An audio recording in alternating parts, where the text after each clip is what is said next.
So ఆంధ్రప్రదేశ్లో 10 నెలల కూటమి సర్కారు ఎలా ఉంది అంటే ఏంటి సార్ చెప్తారు? ఇచ్చిన మాట నిలబెట్టుకోవడానికి ఎలాంటి ప్రయత్నం చేస్తున్నారని అనిపించడం లేదు అని చెప్పాల్సి వస్తుంది. ప్రయత్నం కూడా కనిపించట్లేదా? ఎస్. ఎందుకనంటే వచ్చినటువంటి నిధులు ఏమున్నా కూడా ఆ నిధులు దీనికి వచ్చినాయి దానికి వచ్చినాయి అని లెక్కలు చెప్తున్నారు. దాన్ని నేను సంక్షేమానికి ఇవ్వలేమని నేరుగా ముఖ్యమంత్రి ప్రకటన చేస్తూ ఉన్నారు. సంపద సృష్టిస్తామని చెప్పి ఉన్నటువంటి సంపద కూడా కోల్పోయే పరిస్థితి తీసుకెళ్తున్నారు. ఎలాగంటే అప్పులు అనేకంగా చేయడం వల్ల ఆ భారం ఎప్పుడైతే ప్రజల మీద పడుతుందో వాళ్ళు సంపద కోల్పోతున్నట్టే కదా. అంటే ఎన్నికల ముందు చెప్పిన మాటలకి, ఎన్నికల తర్వాత మాట్లాడే మాటలకి, చేసే చేతలకి ఎలాంటి పొంతన కనిపించడం లేదు. ఆ ధైర్యం ఏమిటి, ఎందుకు ఇలా చేస్తున్నారు అనేటువంటి ఆశ్చర్యకరమైన అనుమానాలు కలిగే పరిస్థితి ఈ రోజు కనిపిస్తా ఉంది. ఏంటి సార్ అనుమానం? ఎటువంటి అనుమానాలు వస్తున్నాయి అంటే గతంలో కూడా 14లో అనేక రకమైనటువంటి హామీలు ఇచ్చి అవి ఆఖరి రోజు వరకు చేయకుండా చివరిలో హడావిడిగా కొన్ని చేసి అప్పుడు ఇతను ఇలాగే చేస్తారు, చెప్పిన మాట కానీ ఇచ్చిన హామీ కానీ నెరవేర్చడం లేదు, మళ్ళీ ఎన్నికల దగ్గరికి వచ్చినాయి కాబట్టి అడుగుతారు అనేటువంటి ఉద్దేశంతో ఆ రోజు చేయడం చూసాము. అది నమ్మలేదు జనం. మళ్ళీ ఈరోజు నమ్మాల్సిన పరిస్థితి ఎందుకు వచ్చింది అని అంటే ఉన్నటువంటి ప్రభుత్వం ఇబ్బందికరంగా ఉంది కాబట్టి, ఇది మారాలి అని అంటే ఇంకో ఆప్షన్ లేక, అక్కడ ఉన్నవి రెండే, ఇదా అదా అనేటువంటి రెండే ఆప్షన్స్ ఉన్నాయి. కాబట్టి ఇక వైసీపీ వద్దనుకున్నప్పుడు తెలుగుదేశానికి ఓటేయాలి కాబట్టి తెలుగుదేశంతో కలిసి ఉన్నటువంటి వాళ్ళందరికీ కలిపి ఒక వ్యతిరేక ఓటు వేసి so rejection of Jaganmohan Reddy, not selection of కూటమి. ఎస్, 100%. అది ఎవరు చిన్నపిల్లలు అడిగినా కూడా చెప్తారు అది.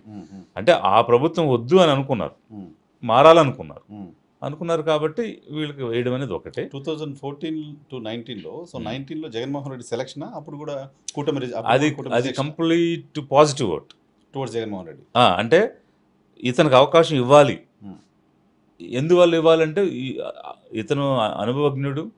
కొత్తగా రాష్ట్రం విడిపోయినప్పుడు రెండు కొత్తగా ఏర్పడిన రాష్ట్రాల కింద భావిస్తే, అంటే ఆంధ్రప్రదేశ్ పాత రాష్ట్రం అయినా కూడా కొత్త భౌగోళిక స్వరూపంతో వచ్చినటువంటిది కాబట్టి అనుభవజ్ఞుడు ఏమైనా చేస్తాడేమో అని ఆ రోజు కూడా బై చాయిస్ వచ్చారు.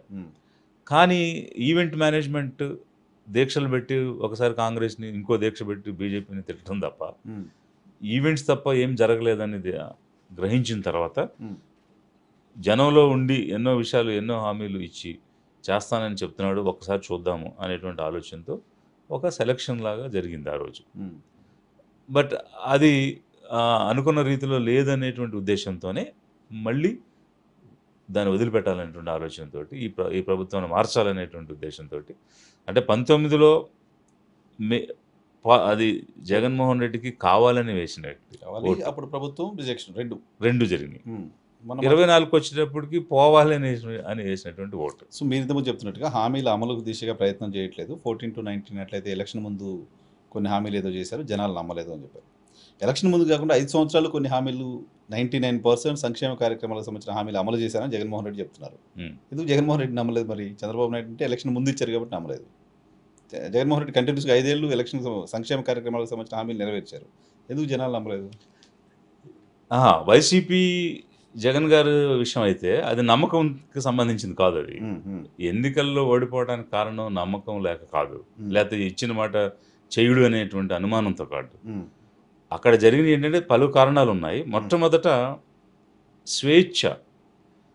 1949లో రాజ్యాంగం వచ్చినప్పటి నుంచి లిబర్టీ, ఈక్వాలిటీ, ఫ్రెటర్నిటీ అనే ప్రిన్సిపల్స్ మీద మన రాజ్యాంగం వస్తే స్వేచ్ఛను అనుభవించడానికి ప్రజలు పూర్తిగా అలవాటు పడి ఉన్నారు. అలాంటి ప్రాథమికమైన స్వేచ్ఛను మీరు హరించాలని ప్రయత్నం చేస్తే, ఒక భయం వైపు నడిపిస్తే అది తట్టుకోలేరు. నువ్వు డబ్బు ఇవ్వలేదు, స్కీమ్ ఇవ్వలేదు, లేకపోతే ఎకనామిక్ ప్రోగ్రెస్ రాలేదు అనేది తట్టుకోగలుగుతారు. కానీ వ్యక్తిగతమైనటువంటి స్వేచ్ఛను హరించడానికి ప్రయత్నం చేస్తే ఎవరు తట్టుకోలేరు. ఓకే. సో ఇన్ని సంవత్సరాలు, ఇన్ని దశాబ్దాలుగా అనుభవించినటువంటి దాన్ని. సో నేను పాదయాత్ర చేశాను, పాదయాత్రలో చూశాను కాబట్టి ఒక అనుభవపూర్వకంగా నేను ఎండోర్స్ చేస్తున్నాను. ఏమిటనంటే, నా దగ్గరకు వచ్చి మాట్లాడటానికి భయపడేవాడు, 10 మందిలో చెప్పడానికి భయపడేవాడు. ఆ గ్రూప్ నుంచి లేదా ఆ సమూహం నుంచి దాటి ముందుకు వెళ్ళినప్పుడు ఉమ్, గబగబా నడిచి వచ్చి పక్కన చెప్పేవాడు. ఉమ్, అక్కడ ఎందుకు చెప్పలేదు అని అంటే, భయపడ్డాం సార్ మా స్కీమ్ తీసేస్తారేమో, మాకు ఉమ్, వచ్చే అవకాశాలు ఆపేస్తారేమో, ఉమ్, లేక అది ఎటైనా దారితీస్తుందేమో, మా ఊరు ఉమ్, పెదకాపు ఒప్పుకోడేమో, లేకపోతే మా రెడ్డి ఒప్పుకోడేమో, మా ఉమ్, రాజు ఒప్పుకోడేమో అని ప్రాంతాలను బట్టి, ఉమ్, నెల్లూరు ప్రాంతంలో ఒకరు, ఉమ్, మన గోదావరి జిల్లాలో మరొక టైపు, ఇలా ప్రాంతాలను బట్టి ఆధిపత్యం అనేటువంటిది స్పష్టంగా చూశాను నేను. ఉమ్, ఉమ్, సో ఆ భయంతో మాట్లాడేవాళ్ళు కాదు. సో ఆ స్వేచ్ఛ ఈ రోజు ఉందా సార్ ఆంధ్రప్రదేశ్ రాష్ట్రంలో? ఆ స్వేచ్ఛ ఈ రోజు ఉందా? ఆ రోజు లేదు, కోల్పోయిన స్వేచ్ఛ.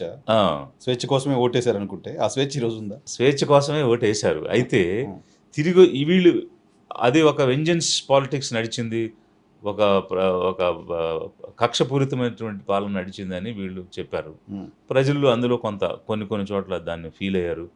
స్వేచ్ఛగా ఉంటుందని అనుకుంటున్నారు. కానీ ఇప్పుడు వచ్చిన ప్రభుత్వం కూడా అలాంటి భయమే క్రియేట్ చేయడానికి ప్రయత్నం చేస్తుంది. ఉమ్, అంటే మరీ ముఖ్యంగా ప్రతీకార జ్వాలలు అనేటువంటివి, ఉమ్, ప్రతీకారం తీర్చుకోవడం అనేటువంటిది అతిగా జరుగుతున్నది. ఉమ్, సో దీనివల్ల ఈ ప్రభుత్వానికి కూడా చాలా ఇబ్బందికరమైన పరిస్థితి వస్తుంది. ఎందుకంటే మేము కక్షకు వెళ్ళము, కక్షపూరితమైన చర్యలు తీసుకోమని చెప్పి ఉమ్, వీళ్ళు చేస్తుంది కూడా కక్షపూరితమైన చర్యలే కదా. ఉమ్, ఉమ్, ఇప్పుడు ఆయన ఎవరు, కృష్ణమురళి గారు ఉమ్, ఎప్పుడో 10 సంవత్సరాల క్రితం ఏదో వీడియో చేశారట, ఉమ్, మాట్లాడారట.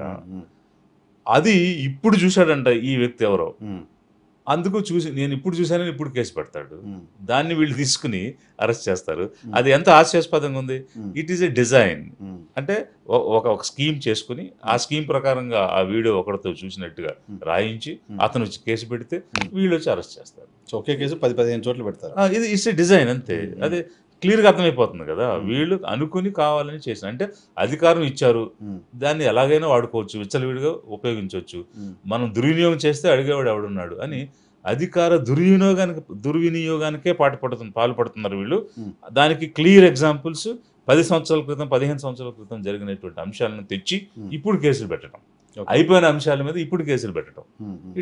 It's nothing but misuse of power. Misuse of power.